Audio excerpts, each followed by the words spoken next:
Trump's tariffs are already costing Canada over $30 billion, and we haven't even seen the worst of it yet. Billions lost in retaliatory trade, economic aid, and collapsing exports. And the next wave, it's already on the table.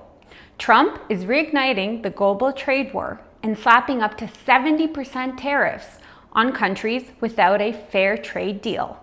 And while Canada's not officially named yet, we're obviously caught in the crossfire because we do not have a trade deal in place as of yet.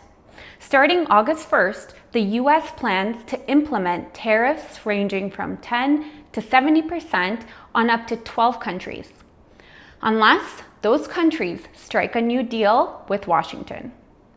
That's according to confirmed reports from Wall Street Journal, Reuters, and The Times UK.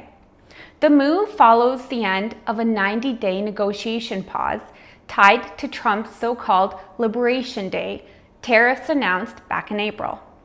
Now let's be clear, this isn't a blanket 70% tariff. That would be misleading. It's a tiered system. Some countries will face 10%, some 20%, others much higher, as high as 70%. It depends on the goods involved and the perceived fairness of each trade relationship as well.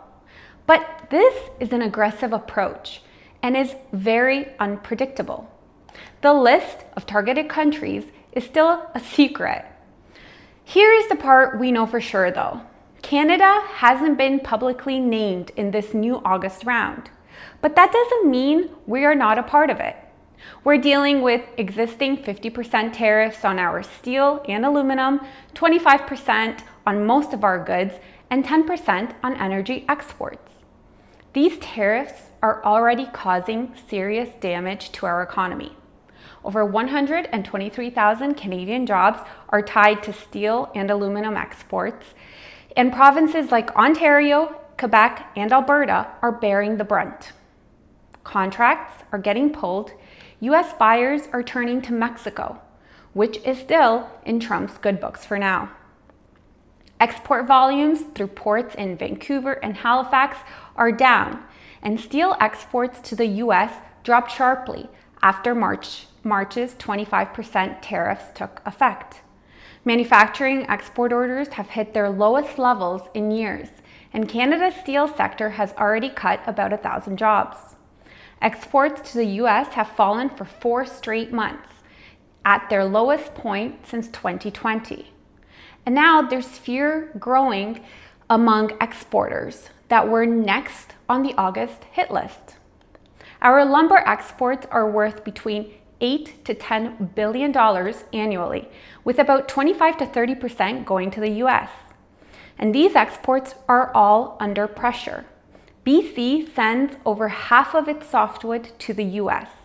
And now American builders are looking to Chile and Europe instead. That's already triggered layoffs in communities across BC.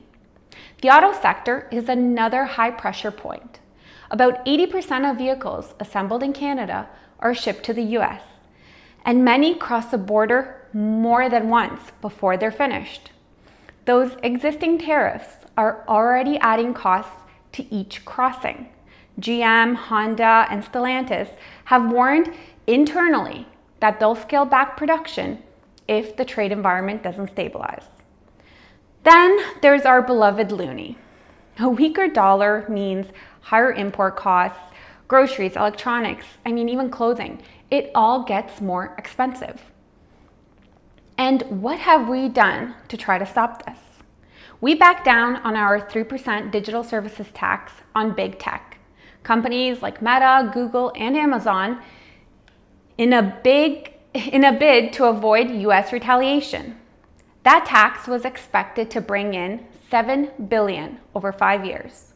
Carney's advisors are evaluating the next steps, is what they're saying. But there's been no real public response. A lot of my viewers think that this was a part of a bigger plan. And God knows, I hope you guys are all right, because otherwise it just made us look terribly bad on the world platform. In the meantime, the Canadian Manufacturers and Exporters Association is extremely frustrated. They're calling for loan guarantees, emergency liquidity, and trade diversification support. The Chamber of Commerce estimates over 30,000 small and mid-sized businesses are directly exposed. Canadian Tire is also reviewing its U.S. sourcing contracts. Home Hardware's pricing division issued a memo about price shocks from supply disruptions. And again, who do those costs hit? It ends up hitting you and I, the end consumers. This whole thing should be about our leverage. We provide the U.S. rare earth minerals, energy, lumber, steel, and aluminum.